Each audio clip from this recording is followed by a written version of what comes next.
अस्सलाम वालेकुम नाज़रीन, क्या आप यकीन करेंगे कि दुनिया की बुलंद तरीन इमारतों और शाहाना जिंदगी के पीछे आज भी एक ऐसा दुबई मौजूद है। यहाँ सदियों पुरानी अरब रिवायात सांस ले रही है। एक ऐसा गांव यहाँ सुबह का आगाज ऊंट की आवाज से होता है। खजूर के बागात आज भी जिंदगी का हिस्सा है और मेहमान नवाजी सिर्फ रिवायात नहीं बल्कि ईमान समझी जाती है। आज हम आपको लेकर चल रहे हैं दुबई के ऐसे हकीकी चेहरा की तरह जिसे दुनिया अल अवीर के नाम से जानती है। नाज़रीन, अल अवीर दुबई के मशरक़ी हिस्सा में वाक़या एक कदीम रिवायती गांव है। ये वो गांव है यहाँ जदीद दुबई की तमीज़ से बहुत पहले बदोई अरब कबाइल आबाद थी। उस वक्त यहाँ ना फलक पोश इमारतें थी, ना चौड़ी शाहराएं, ना ही लग्जरी जिंदगी। हर तरफ रेत के वसी मैदान, खजूर के दरख्त और ऊँटों के काफिले नजर आते थे। इस इलाके के लोग सदियों तक सहराई जिंदगी गुजारते रहे। उनकी रोजमर्रा जिंदगी का ज्यादातर अनसार ऊँट पालना, खजूर की काश्त और मदूद ज़राअत पर था। पानी की शदीद किल्लत के बावजूद उन्होंने कुएं और कुदरती आबी ज़ख़ीरा से अपनी ज़रूरियात पूरी।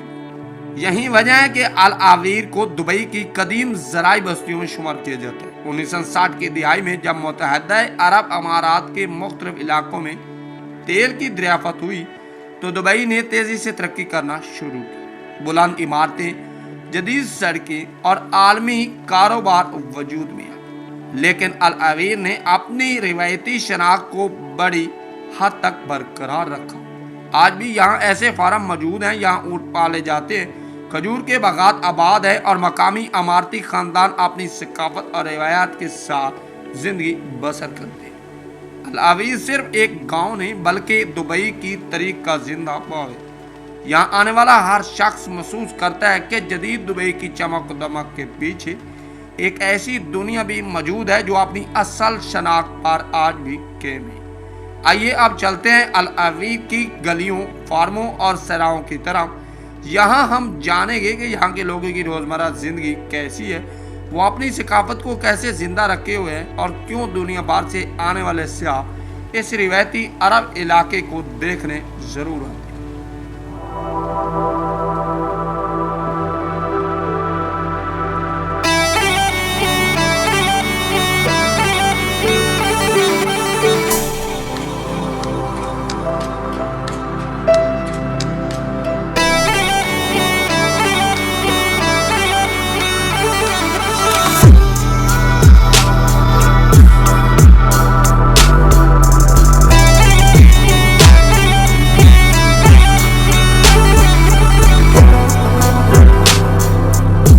वेलकम बैक दोस्तों, अब तक आप जान चुके होंगे कि अल अवीर सिर्फ एक गांव नहीं बल्कि दुबई की कदीम तरीक का जिंदा बाग है। आइए अब जानते हैं कि यहाँ के लोग अपनी रोज़मर्रा ज़िंदगी किस तरह गुजारते हैं। अल अवीर के लोगों की ज़िंदगी आज भी ख़ानदानी रिवायात, सादगी के गिर्द घूमती है। अगरचा जदीद दुबई चंद ही किलोमीटर के फासले पर मौजूद है, लेकिन यहाँ के बहुत से मकामी अमारती ख़ानदान आज भी अपनी पुरानी रिवायात को नहीं भूले। इनके लिए ख़ानदान सबसे बड़ी ताकत है, इसीलिए अक्सर कई नस्लें एक ही ख़ानदानी माहौल में रहती हैं। सुबह सवेरे नमाज के बाद लोग अपने फार्मों का रुख करते हैं। कुछ लोग ऊँट की देखभाल करते हैं तो कुछ खजूर के बागात में काम करते हैं, जबकि दूसरे अपने मवेशी और ज़राअत ज़मीनों की निगरानी में मसरूफ़ हो जाते हैं।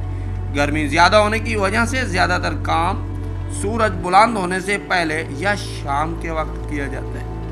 अरब सकाफत में ऊँट सिर्फ एक जानवर नहीं बल्कि इज्जत, सब्र, वफादारी की अलामत समझा जाता है।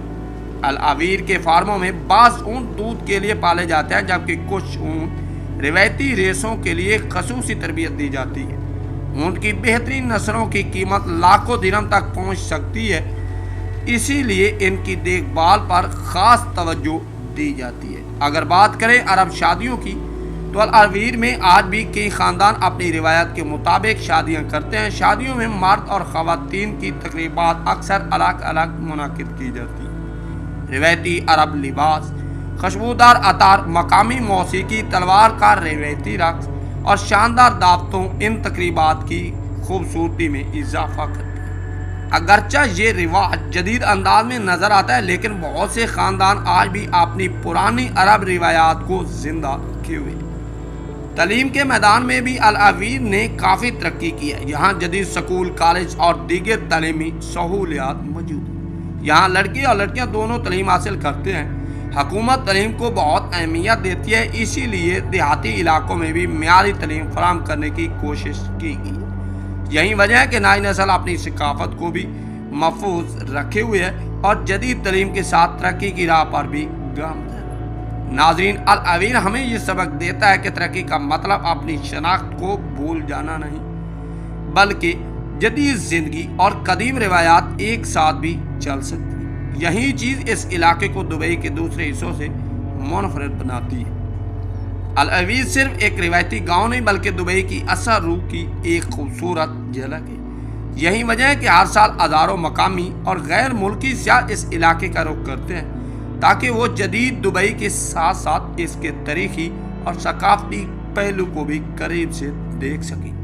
اگر آپ الاویر آئیں تو یہاں کے اونٹوں کے فارم، وسیع زرعی مناظر، کھجور کے باغات اور روایتی عرب مہمان نوازی آپ کو ایک منفرد تجربہ فراہم کرے گی۔ شام کے وقت جب سورج سنہری ریت پر اپنی آخری کرن بکھیرتا ہے تو پورا علاقہ ایک دلکش منظر پیش کرتا ہے، جسے دیکھ کر ایسا محسوس ہوتا ہے جیسے وقت کئی دہائیاں پیچھے لوٹ گیا۔ آج بھی یہاں کے لوگ اپنی ثقافت، مذہبی روایات اور خاندانی اقتدار کو بڑی اہمیت دیتے ہیں۔ جدید سہولیات موجود ہونے کے باوجود وہ اپنی زبان، لباس، مہمان نوازی اور روایتی طرز زندگی کو اپنی پہچان سمجھتے ہیں۔ یہی چیز الاویر کو دبئی کے دوسرے علاقوں سے منفرد بناتی ہے۔ اگرچہ مستقبل میں ترقی کا سفر مزید تیز ہوگا، لیکن امید کی جاتی ہے کہ الاویر اپنی تاریخی شناخت اور عرب ثقافت کو اسی طرح محفوظ رکھے تاکہ آنے والی نسلیں بھی جان سکیں کہ جدید دبئی کی بنیاد کن لوگوں، کن روایات اور کن قربانیوں پر قائم ہوئی تھی۔ ناظرین، دبئی کو صرف برج خلیفہ، لگژری ہوٹل اور مہنگی گاڑیوں سے پہچاننا شاید اس شہر کے ساتھ انصاف نہیں ہوگا، کیونکہ اس جدید شہر کے پیچھے ایک سادہ پرسکون اور روایتی دبئی بھی موجود ہے۔ یہاں آج بھی عرب ثقافت اپنی اصل شکل میں زندہ اور الاویر اسی خوبصورت حقیقت کی ایک روشن مثال ہے۔ اگر آپ کو ہماری آج کی یہ ڈاکومنٹری پسند آئی ہو تو ویڈیو کو لائک کریں، اپنے دوستوں کے ساتھ شیئر کریں۔ اگر آپ ہمارے چینل پر نئے ہیں تو سبسکرائب کرنا نہ بھولیں تاکہ دنیا بھر کے ایسے ہی منفرد مقامات، تاریخ اور ثقافت پر مبنی دلچسپ ڈاکومنٹری سب سے پہلے آپ تک پہنچتی رہے۔ اللہ حافظ، پھر ملیں گے ایک نئے سفر اور ایک نئے دلچسپ طریق کے ساتھ۔ تب تک کے لیے اللہ حافظ۔